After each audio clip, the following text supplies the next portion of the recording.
चुनाव से ये जुड़ी हुई है क्योंकि हैदराबाद नगर निगम चुनाव में बीजेपी ने जबरदस्त बढ़त बनाई हुई है। जी हां, हैदराबाद नगर निगम चुनाव में बीजेपी को बढ़त है, जहां बीजेपी 83 सीटों पर आगे चल रही है। टीआरएस की बात करें तो 34, एआईएमआईएम 17 सीटों पर आगे चल रही है। वहीं कांग्रेस बमुश्किल खाता खोलते हुए नजर आ पा रही है। तो ये बड़ा उलटफेर हैदराबाद नगर निकाय चुनाव में हमें देखने को मिल रहा है। दिग्गजों ने चुनाव प्रचार में पूरा जोर लगाया था। खुद गृह मंत्री अमित शाह की मौजूदगी थी, भारतीय जनता पार्टी के अध्यक्ष जेपी नड्डा की मौजूदगी थी, उन्होंने हुंकार भरा था। योगी आदित्यनाथ भी पहुंचे हुए थे और उसका पूरा असर अभी हमें देखने को मिल रहा है। हैदराबाद नगर निगम चुनाव में बीजेपी को जोरदार बढ़त। पोलराइज हुआ नहीं है। बीजेपी ने कोशिश ज़रूर किया है कि हैदराबाद के जनता में ये पोलराइजेशन वाली फीलिंग लेके आए और चंद वोट उसमें हड़प ले, लेकिन हुआ नहीं है। मैं ये कहना चाहती हूँ कि हैदराबाद की जनता बहुत इंटेलिजेंट जनता है। वो जानते हैं, उन्होंने देखा है, उन्होंने महसूस किया है कि स्टेबल और पीसफुल गवर्नेंस कैसा होता है।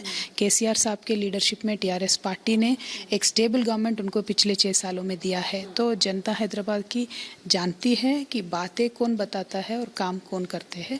और बीजेपी ने इस बार इलेक्शन में बहुत सारी बातें कही है, लेकिन हैदराबाद की जनता जानते हैं कि ये बातों पे अमल करने वाली सरकार नहीं है बीजेपी की।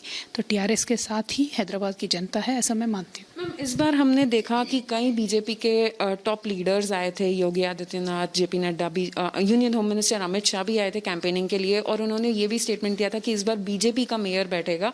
और योगी आदित्यनाथ ने भी ये मेंशन किया था कि हम हैदराबाद को भाग्यनगर में बदलेंगे। तो आप उस पर मैं यही कहना चाहती हूँ कि बीजेपी का हमेशा दावा ये होता है कि हम नाम बदलेंगे, लेकिन टीआरएस हमेशा काम बदल के, तरीका बदल के, तरक्की दिखा के लोगों से वोट मांगती है।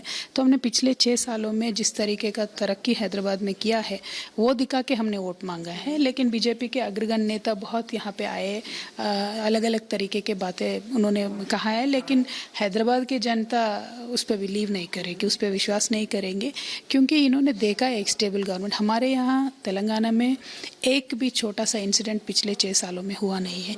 पीसफुल तेलंगाना है, पीसफुल हैदराबाद है, और जाहिर है लोग इसको ऐसा ही रखना चाहेंगे। तो बीजेपी के जितने भी बड़े अग्रगण्य नेता आए गए, हैदराबाद को एक अच्छा टूरिस्ट स्पॉट उनको बना के इस इलेक्शन में उन्होंने गया। We welcome all of them, क्योंकि हैदराबाद शहर जाना जाता है मेहमान नवाजी के लिए।